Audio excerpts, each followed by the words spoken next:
Imagine this. Your new program director at the new gym you're working at. Fully nervous, right? Shaking, sweating, sweaty palms, mom spaghetti, the whole enchilada.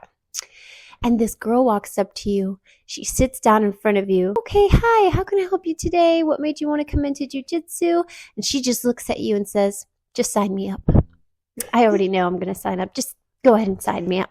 Just like that, it falls in your lap and you didn't have to do half of the excruciating, nervous, sweaty work that you thought you did. This girl was Maddie.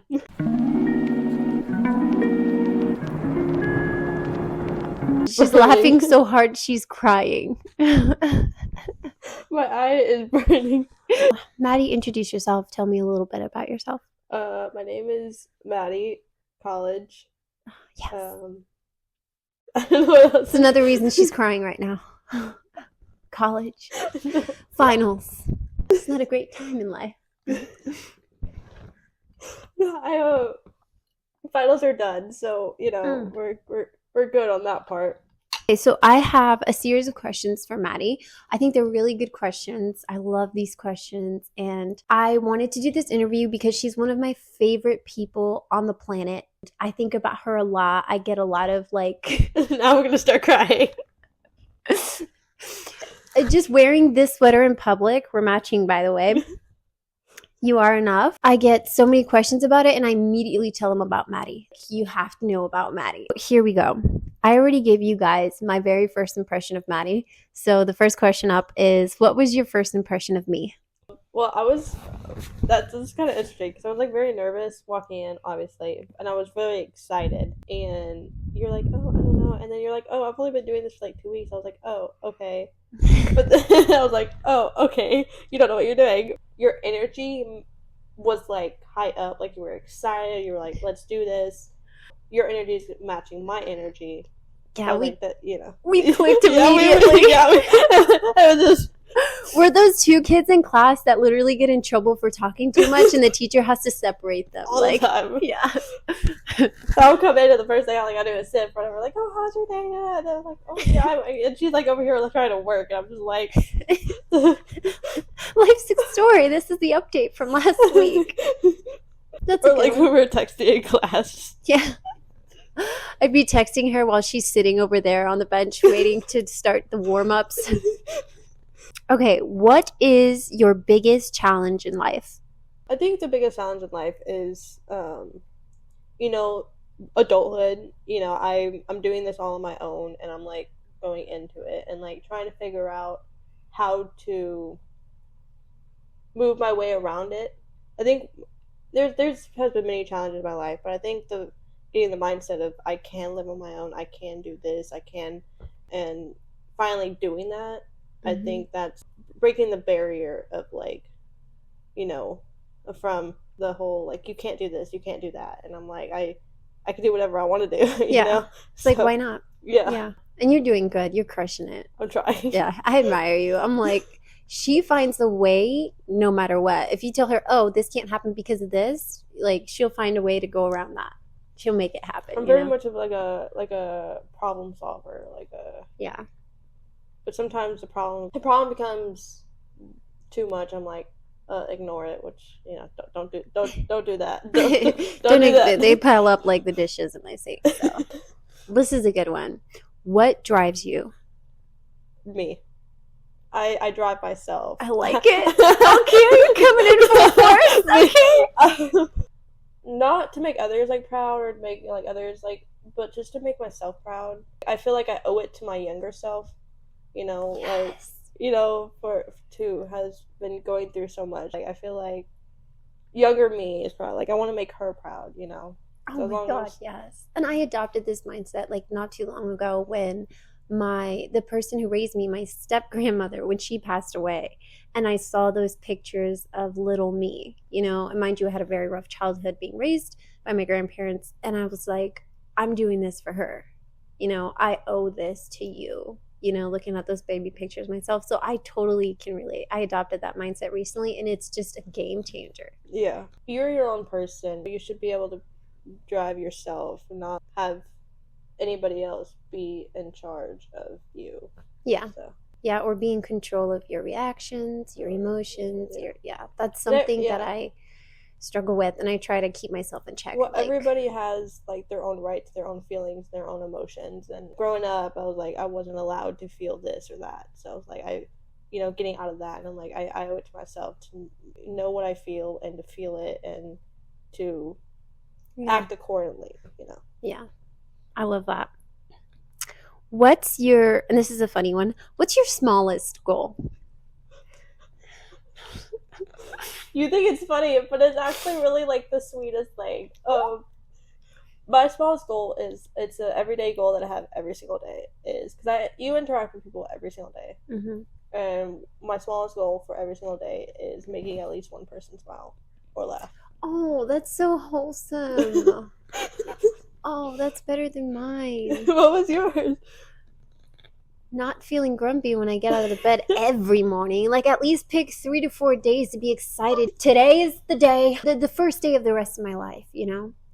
But, parenthood, it's hard. When you don't get much sleep at night, mornings are rough. Real rough. Like, I have to think about caffeine. Ooh, latte. Oh, yeah, with the foamy stuff on top. All right, I'm out of bed. Let's do it. Okay, and opposing that question, Well, hold on. Maybe the laundry. oh, Like yeah, something clean like clothes to wear? You're right. You're right. Gotta do it. What's your biggest goal? to be better to myself every single day. And obviously, like I have my goals in life, where like I'm, child life specialist, and like getting Mm-hmm. that's a bachelor and a master's, and encouraging other people. But I think one of the things is changing lives of others, even if it's one or two. It's a beautiful goal, by the way. I need to reassess myself. Which of your already accomplished goals was the hardest to reach? Moving out to um, out of my adopted family's household. Yeah. Because like you're used to that, and I knew it wasn't a good environment, and I knew it wasn't, and I've had a lot of help and a lot of encouragement and a lot of like reassessment, like, hey, this isn't good for me, Mm-hmm. But I knew like once I moved out, it was going to be, my whole life would change, Mm-hmm. and it was hard. I needed it, and I knew I needed it, Mm-hmm. but like when I moved out, I was like, wow, this really sucks. It's different. So I was like, Yeah. maybe I should go back, but I was like, no, I can't go back. Yeah. You have to Like, get out of that yeah, comfort zone. yeah, And even if it's an uncomfortable comfort zone, you know what I mean? Where it's a toxic environment, but because you're so used to it and your brain is so used to that habitual, whatever it may bring, it's hard to rip away. yeah. Like for example, one of the things was it was like day 2 of me moving out. I didn't realize how like I guess traumatized I was Mm-hmm. until I walked out of my room because I got my own room with my Mm-hmm. grandparents, and I said, "Can I have something to eat?" And then they're like, "Oh yeah, go ahead." But then my papa came home. He came in. I don't do with people yelling at me very at all. That's one of the things like I Mm-hmm. have not gotten over. And he started yelling at me, and he goes, "You don't ask to eat." At first, I was like, "Oh shoot, Mm-hmm. don't ask. I'll just won't eat." And then he said, "Whatever's in the fridge or the pantry is yours. Go eat it. You don't have to ask." Okay, so he And wanted to make sure you yeah, knew yeah. this But is your even home. even knowing that and them reminding me of that, it still took a while for me to actually stop asking, Mm-hmm. "Hey, can I have something to eat?" Or like eating more than I was, because I was scared to like go eat, or I was scared to like go ask. So it took me a while, but I've come a long way, and I'm proud of myself for it. Yeah, So yeah, and that's very similar to something that I had went through as well, where I was so used to, because my mom had gotten me when I was 14 out of the situation I was in. So at the age of 14, I was so used to certain things that I just didn't know how to be in a place where I was giving normal freedom, yeah. like things that you should already have. So I can totally relate. What got you through your toughest time? Ooh, this could be a good Okay, believe it or not, test time was in high school.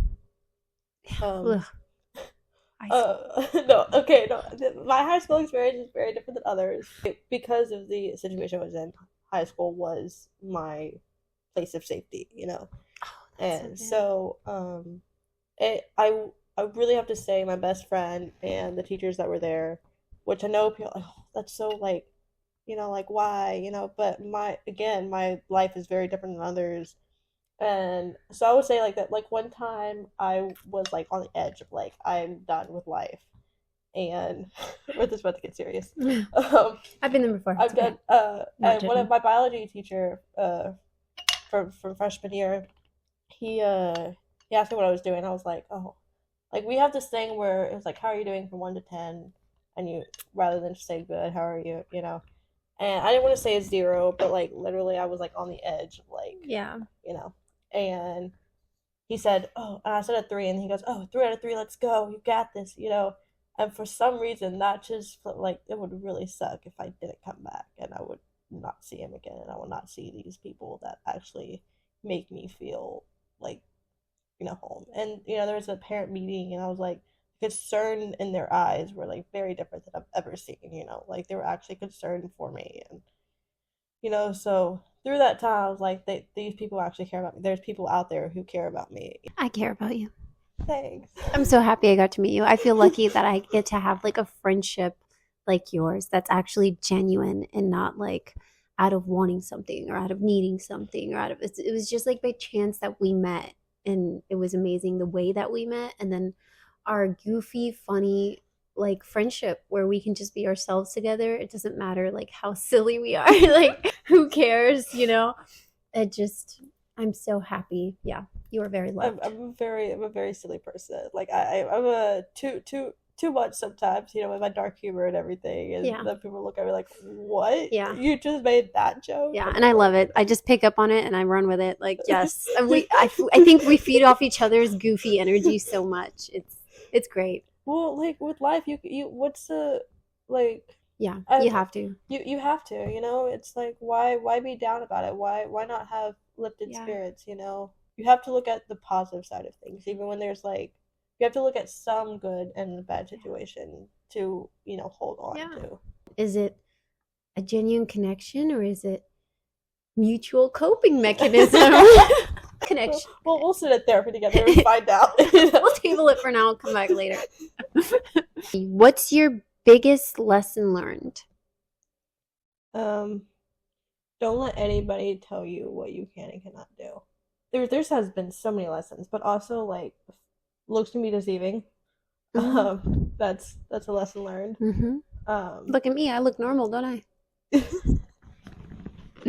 I'm this complete goofball inside. Nobody can tell. I'm a serious businesswoman as well. An alien, I blend in. I tried to blend in as much as I can. Do it with kindness. Do it with just grace. Be open-minded. Yeah, don't judge people too much. I don't know. That's more like advice rather than a lesson learned. But I mean, you learn these things as you go. You learn these things as you go. Do you? You do you. You do you, boo. I mean, that's not me, but you do you. What is your experience like with friendships and relationships compared to others? This one's a very easy one. My mature level is more up, I guess. Like, I think it's like my psychology side too. Like in a friend group argument, I'm like, chill out. It's not that big of a deal. And I'll be like sitting people down, be like this. They're like, we're not. You're so glad you're the. I will never forget. One of my friends said, "We're so glad you're traumatized. You're just so much more mature than any of us. You keep us friend group together." I was like, what? Okay. I was like, okay. So it's like I'm more. Like I don't argue. I don't see the point of fights. I don't see the point of arguments. I don't. Obviously, if you yell at me, I'm gonna yell back at you. I'm like, don't disrespect me like that. But I don't start like You don't see the point of expending that amount of energy on something that's not going to matter within 5 minutes or 5 months. Yeah, and there's things that like hurt, but I don't see the point of if something hurts, like get over it for a second and then like process it and then continue. That one was for me. I have a hard time getting over stuff. Like if I'm genuinely deeply hurt about something that I invested energy into, like I can't let it go. And that's the problem. Like it'll mess me up because I'll hold on to it for so long. When I know I'm No. supposed to just let it go and go with the flow, breathe, keep going, I'll just stay stuck there like, oh, but I did this. I did this. Like, why wasn't this good enough? Or like, Well, and it just kills me and I make it hurt worse than it was supposed to hurt me in the beginning. So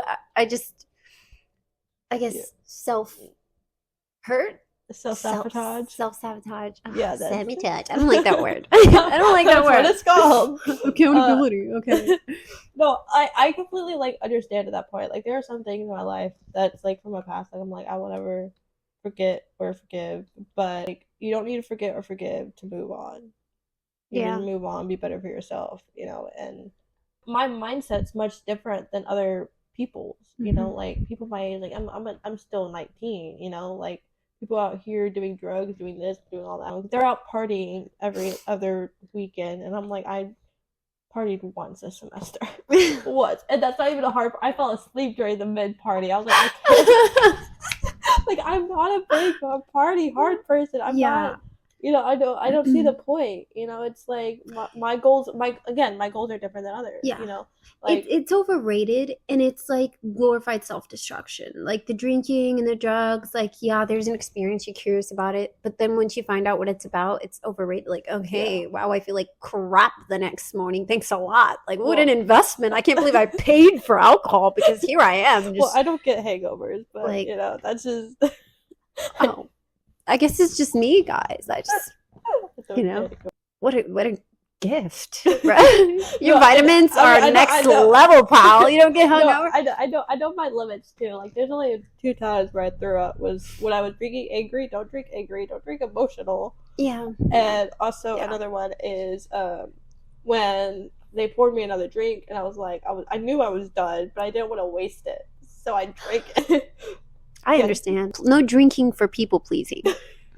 No drinking for people pleasing. Yeah. Wow, what a way to point out the fact that my people pleasing. Self-sabotager, people pleaser. That could both be hand in hand. Hand in hand. Yeah. Wow. See? We're just so compatible. Like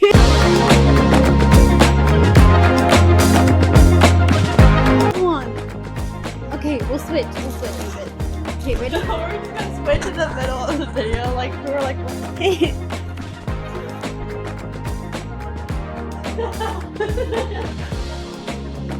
it's perfect.